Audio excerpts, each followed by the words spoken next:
ლევან პატეიშვილმა შემომთავაზა სანამ ესე იგი ესენი ახალი დაჭერილი არიან ჩემი მეუღლე და ესა დაახლოებით ერთი კვირის რომ აი ადეიშვილმა და სააკაშვილმა შემოგითვალა რომ 20 მილიონს თუ გადაიხდიო მაშინო დავხურავ თუ ამ საქმეს და ყველაო ჩვენი გზითო წავალთო დოლარი პატეიშვილის პირით შემოგითვალთ რომელიც იყო სააკაშვილის ძმის იურისტის და მეგობარიც ძალით შემოყვანილი ბანკში დიახ ამის შემდეგ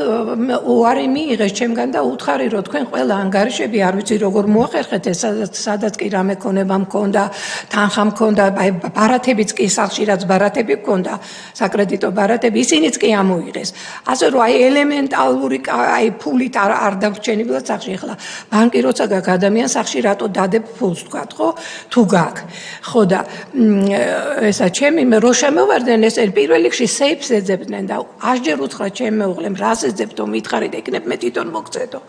არაო ჩვენო სეიფს მეძებდო სადმე კედელში გექნება ეს სეიფიო ნუ რო ვერ იპოვეს მერე გაჩერდე მოკლედ მეორე ჯერზე მირეკავს და მეუნება ესე